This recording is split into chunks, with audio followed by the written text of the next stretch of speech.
Hello friends, welcome to my channel. अगर आप home science TGT PGT की preparation कर रहे हैं तो प्लीज़ मेरे चैनल को सब्सक्राइब कर लीजिए। नोट्स के लिए आप मेरे टेलीग्राम ग्रुप को ज्वाइन कर सकते हैं, लिंक आपको वीडियो के डिस्क्रिप्शन बॉक्स में मिल जाएगा। टेक्सटाइल के जो है पेपर में आज हम डिस्कस करेंगे कपास को। इससे पहले जो हमने टेक्सटाइल के पार्ट्स बनाए हैं उसमें हमने बेसिक इंट्रोडक्शन और रेसे को जो है डिस्कस किया है। अगर आपने नहीं देखा है वो वीडियो तो प्लेलिस्ट में जाके वो वीडियो देख लीजिएगा। हम शुरू करते हैं कपास को। सबसे पहले हम जानते हैं कि कपास शब्द कहाँ से आया है। तो कपास एक अरेबिक भाषा के शब्द से बना है। अरेबिक भाषा के क्योटोन शब्द से जो है कपास का निर्माण हुआ है। 500 वर्ष पहले से ही इस रेशे का प्रयोग किया जाता था। जैसा कि हम रेशों के वर्गीकरण में पढ़ चुके हैं कि कपास एक प्राकृतिक रेशा है और प्राकृतिक रेशों के भी हमने 3 पार्ट्स पढ़े थे, वानस्पतिक रेशा, जांतव रेशा और खनिज रेशा। तो कपास जो है वो प्राकृतिक रेशों के अंतर्गत वानस्पतिक रेशों के अंतर्गत आता है और वानस्पतिक रेशों में भी जो है बीज से प्राप्त रेशा है कपास। आगे पढ़ते हैं। कपास को सार्वभौमिक रेशा यानी कि यूनिवर्सल फाइबर कहा जाता है, क्योंकि सिर्फ भारत में नहीं संपूर्ण विश्व में जो है कपास का प्रयोग किया जाता है, इसीलिए कपास को हम सार्वभौमिक रेशे के नाम से जानते हैं। आगे जो है कपास को जो है कपड़ों का राजा कहा जाता है, किंग ऑफ फाइबर कहा जाता है। ये पॉइंट आपके लिए स्टार हो जाता है, यहाँ से जो है क्वेश्चंस बन के आ सकते हैं कि सार्वभौमिक रेशा कौन सा है, कपास। कपड़ों का राजा यानी कि किंग ऑफ फाइबर कौन सा है, कपास। मानव मित्रता रेशा ये भी है। ह्यूमन फ्रेंडली रेशा कौन सा है, तो कपास। यहाँ से आपको कपास के जो है 3 नाम, universal fibre, king of fibre और ह्यूमन फ्रेंडली। आगे हम जानते हैं कि कपास का जन्मदाता कौन है। तो कपास का जन्म जो है भारत में ही हुआ था। मूल स्थान और उद्गम स्थान इसका भारत ही है।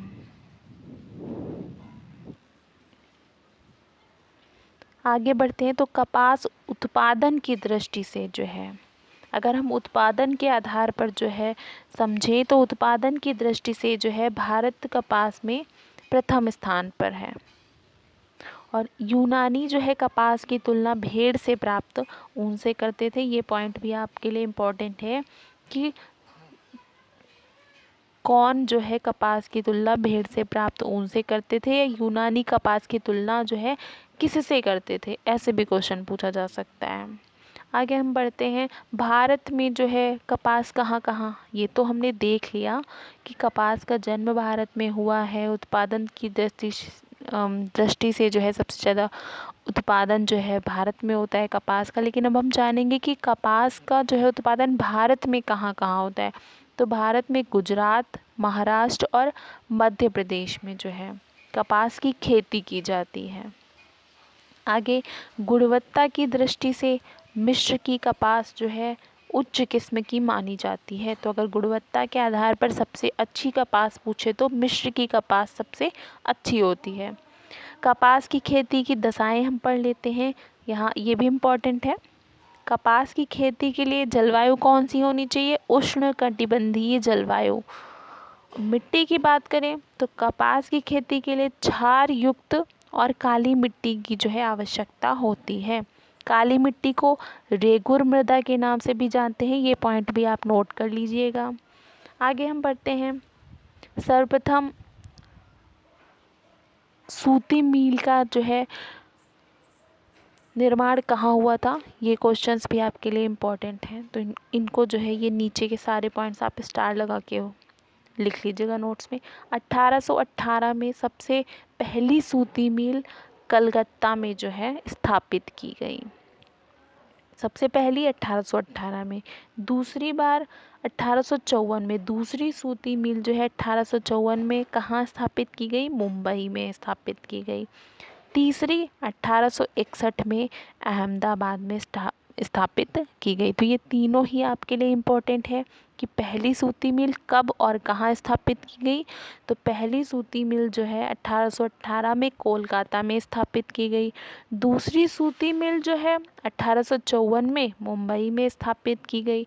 और तीसरी सूती मिल जो है 1861 में अहमदाबाद में स्थापित की गई।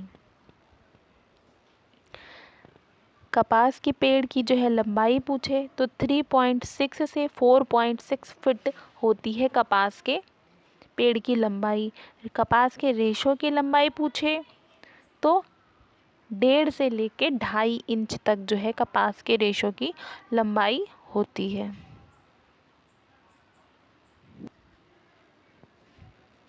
व्यास की बात आती है तो 16 से 20 माइक्रोन जो है व्यास होता है। और 1 माइक्रोन बराबर 1/1000 मिलीलीटर। ये भी पॉइंट आप जो है याद रखिएगा। ये फिर हम जान लेते हैं कि अलग अलग देशों में कपास के रेशों की लंबाई। स्टार लगाइएगा, यहाँ से भी क्वेश्चंस बन के आने की संभावना है। भारत में हम अगर कपास के रेशे की लंबाई पूछें, जैसा कि हम पढ़ ही चुके हैं कि 1.5 से लगभग 2.5 इंच तक होती है। अमेरिकी कपास के रेशे की लंबाई पूछे तो 3 इंच होती है। और मिस्र के कपास की लंबाई पूछे तो 4 इंच होती है। इसीलिए जो है मिस्र में सर्वाधिक उच्च किस्म का जो है कपास उत्पादन होता है, क्योंकि वहाँ जो है कपास के रेशे की लंबाई 4 इंच होती है। कपास के पौधे का जीवन चक्र पूछे तो 200 दिन का होता है, या हम इसको कह सकते हैं कि 1 साल का होता है।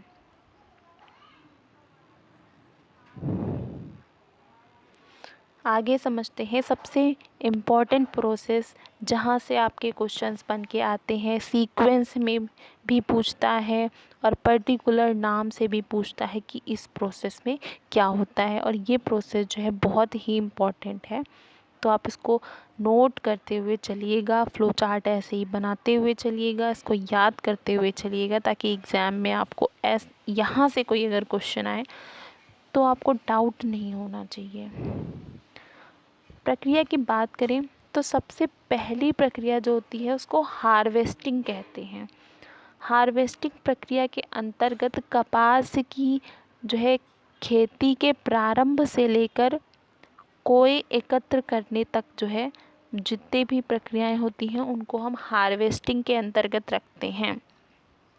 दूसरी प्रोसेस होती है गिनिंग। गिनिंग का मतलब होता है जो हमने कोय एकत्र कर लिए थे, उन एकत्र कोयों से बीज को अलग करने की प्रक्रिया गिनिंग प्रोसेस के नाम से जो है जानी जाती है, या फिर हिंदी में इसको बिनौले अलग करना भी कहते हैं। इसके जो है आप यही वाले नेम याद करते हुए चलिएगा, क्योंकि एग्ज़ाम में ऐसे ही क्वेश्चंस बन के आते हैं। तीसरा स्टेप होता है शॉर्टिंग का, छटाई की जाती है। जब बीज अलग कर लिए जाते हैं उसके बाद जो है रेशों से छटाई की जाती है।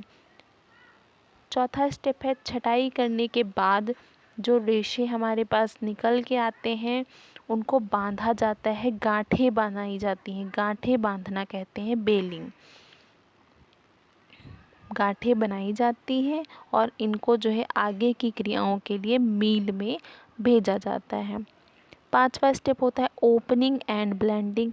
जो कपास के रेशों की हमने जो गांठें बनाई थी उनको खोलना और मिलाना ही जो है पांचवा प्रोसेस होता है ओपनिंग एंड ब्लेंडिंग। छठा प्रोसेस होता है कार्डिंग एंड डबलिंग।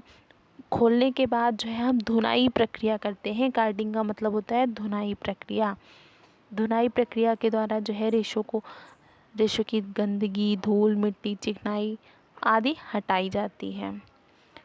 कार्डिंग प्रक्रिया के बाद आती है कॉम्बिंग प्रक्रिया। जब रेशों की धुनाई हो जाती है तो उन रेशों की कंघी की जाती है। कंघी करके रेशों को समानांतर किया जाता है। छोटे रेशे, बड़े रेशे, उनको समानांतर करने की प्रोसेस ही कॉम्बिंग कहलाती है और चमक लाई जाती है। कॉम्बिंग के बाद की प्रोसेस होती है ड्राइंग, खींचना, रोविंग, घुमाना, स्लीवरिंग, पोनी बनाना। उसके बाद स्पिनिंग, कताई, वीविंग, बुनाई, फिनिशिंग, परिसज्जा करना, डाइंग रंगाई करना और प्रिंटिंग छपाई करना। ये इतनी सारी प्रोसेस होती हैं, इनको हम जो है इस प्रकार से भी याद कर सकते हैं, जैसे कि ऊपर के जो 3 स्टेप हैं उनको हम HGS शॉर्ट फॉर्म में याद कर सकते हैं। H से हार्वेस्टिंग, G से गिनिंग, S से शॉर्टिंग। HGS हार्वेस्टिंग, गिनिंग और शॉर्टिंग। उसके बाद नीचे के जो हैं 4 स्टेप उसको हम जो है ऐसे याद कर सकते हैं, BOCC। HGS BOCC। बी से बेलिंग मतलब गांठ बनाना, फिर ओ से ओपनिंग एंड ब्लेंडिंग खोलना और मिलाना, सी से कार्डिंग एंड डबलिंग, और जो है नेक्स्ट वाला सी उससे कॉम्बिंग। तो HGS BOCC, इसमें 4 स्टेप आ गए। उसके बाद हम इन 2 स्टेप को ऐसे DR से याद करेंगे। D से ड्राइंग, R से रोविंग। ड्राइंग मतलब खींचना, रोविंग रोविंग मतलब घुमाना। उसके नीचे की प्रोसेस को हम ऐसे SSW के नाम से याद करेंगे। S से फर्स्ट वाले S से स्लीवरिंग, सेकंड S से स्पिनिंग, W से वीविंग। स्लीवरिंग का मतलब होता है पोनी बनाना, स्पिनिंग का मतलब होता है कताई करना, और वीविंग का मतलब होता है बुनाई करना। उसके बाद FDP, F से फिनिशिंग मतलब परिसज्जा करना। जब वस्त्र पर परिसज्जा हो जाएगी उसके बाद हम डाइंग करेंगे, रंगाई करेंगे। रंगने के बाद वस्त्र पर जो है हम प्रिंटिंग यानी कि छपाई करेंगे। तो आप इस जो है ऐसे 1 2 3 4 1 1 2 3 4 5 इसको ऐसे स्टेप में लिख के जो है सीक्वेंस से याद कर सकते हैं। और ऐसे ही बिना ट्रिक के आपको याद हो जाए तो आप इसको ऐसे भी याद कर लीजिएगा। पर एग्ज़ाम से जो है पहले इसको क्लियर ज़रूर करिएगा, क्योंकि यहाँ से क्वेश्चंस बन के आते हैं। एक बार मैं फिर से बोल रही हूँ। आगे जो है कपास की विशेषताओं में हम जो है प्राकृतिक विशेषताएं, रासायनिक विशेषताएं आगे हम डिस्कस करेंगे। नेक्स्ट वीडियो में हम इसको डिस्कस करेंगे। आज के वीडियो में आपको अगर कुछ ना समझ में आया हो, कोई डाउट हो, तो आप जो है टेलीग्राम पर जो है मुझसे डाउट पूछ सकते हैं, या यहाँ भी कमेंट बॉक्स में लिख सकते हैं। वीडियो अच्छा लगा हो तो लाइक ज़रूर करिएगा, इससे मुझे पता चलता है कि आपको वीडियो अच्छा लगा, नहीं अच्छा लगा, मेरे पढ़ाने में कोई कमी है, मैं कितना सुधार कर सकती हूँ। इसलिए एक बार जो है कमेंट बॉक्स में लिख के ज़रूर बताइएगा। Thank you guys.